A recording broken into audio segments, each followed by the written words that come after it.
बच्चों, काल का मायाजाल कितना भयंकर है, कितना दंड है। जिसको हम भगवान मानते थे, सुप्रीम, आज भी सुप्रीम हमारे से तो अच्छे हो, इतनी बड़ी पोस्ट पर वहां विष्णु महेश बने हैं। वो भी इस माया के जाल को समझ नहीं पाए आज तक। और अब हमारे को ज्ञान हुआ है कि ये किस प्रकार में फंसा रखे है। बच्चों, कैसा भयंकर माया का जाल काल ने फैला रखा है। विचार करो, हमने अपने परिवार, अपने बच्चे, अपने माता पिता कितने प्यारे लगते हैं। हमने नहीं, पशु पक्षियों को भी ऐसे लगते हैं। हम देखते हैं कोई पक्षी अपने बच्चों के लिए कोई चुग्गा मुख में लेके आता है, वो बच्चे दूर से मुंह खोल लेते हैं, उड़ नहीं पाते, क्या क्या क्या करते हैं, प्यार देते हैं और भूख लगी दर्शाते हैं। वो अपने मुख से निकाल के बच्चों को पालते हैं पक्षी।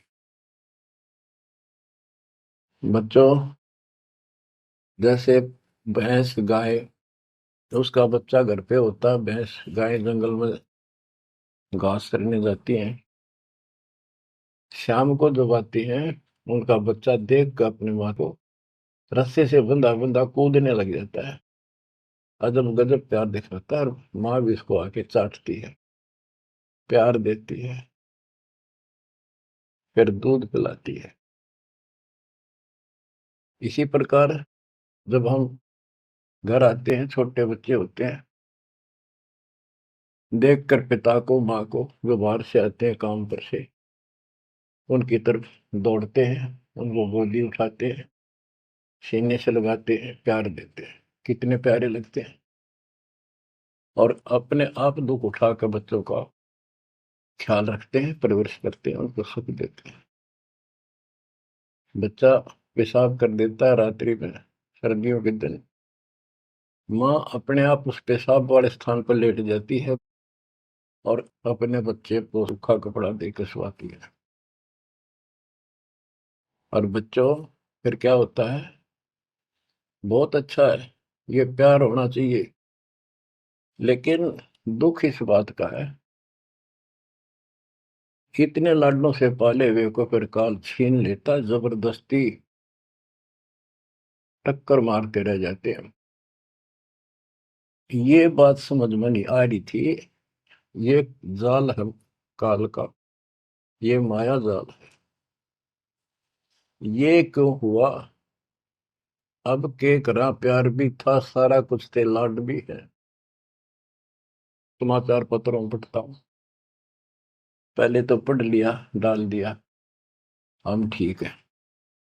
अब वो दुख साफ दिखता, साफ, कि ये कभी भी किसी के साथ हो सकता है, क्योंकि हम रह कसाई के लोग मरे हैं। ये कोई जीवन है? कबीर साहब कहते हैं, खाई खुराका और पहन पोशाका, ये काल का बकरा पलता है, यम के बकरे पलते हैं। ये है कटु सत्य, 100% सत्य, यूनिवर्सल ट्रूथ। इसका समाधान क्या है? समाधान बताया परमात्मा ने कि समर्थ का शरणाग हो होरी हो, कछु न हो काज राम रघ होरी हो। होरी खुशी, इस समर्थ की शरण हो, जो गीता अध्याय 18 श्लोक 62 कहता है कि सर्वभाव से उस परमेश्वर की शरण में जा। और वो परमेश्वर की शरण अपने को प्राप्त हो चुकी है, आपको प्राप्त हो चुकी है। तो पूरे परिवार को चाहिए इसकी छत्र छाया में रहे, इसकी रेंज में रहे, शरण में रहे, फिर काल कुछ नहीं कर पाओगे। ये समाधान है। अपने बच्चों को याद दिलाओ, जैसे माता पहले डराया करती बच्चों को कि सो जाना, ताऊ आ जाएगा। वो शरारत करता था। तो अब हमने इनको ये डराना पड़ेगा, बच्चों जब नाम तोड़ दिया भगवान तो दूर हो गए, यू काल खा जाएगा तुम, यू काल खा जाएगा। या कथा सुनाई जाती है, बच्चे भी सुनते हैं, ऐसी बात नहीं, समझने लग जाते हैं। तो फिर बच्चों को उस आहू के साथ डर बन जाएगा।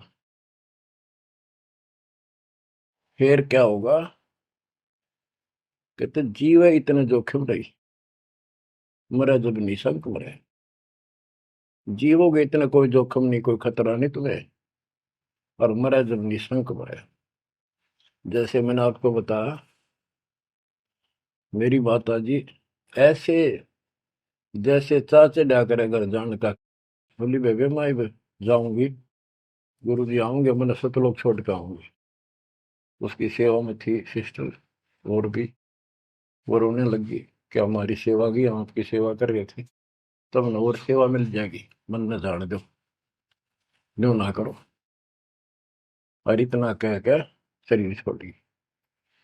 तो कहते जीव है इतने जोखिम नहीं, मरे जब निशंक मरे। ये मरना नहीं होता, मरना तो वो है, यम के दूत गर्दन दबाने अंदर तक सांस आवे नहीं, खिंच खिंच के सांस आवे, आंखों में का पानी पड़े, बुरा हाल हो जाता है। तो बच्चों ज्ञान भी बता दिया। सातवां समाधान है कि धर्मराज पूछे नहीं, यम की नहीं त्रास। धर्मराज सब का लेखा करता धर्मराय, वो कबीर परमात्मा के बच्चों को, उसके भक्तों को, हंसों को, उनको नहीं पूछता कि जान दे अपने लेखे में नहीं है। धर्मराय पूछे नहीं, यम का मिट है दंड।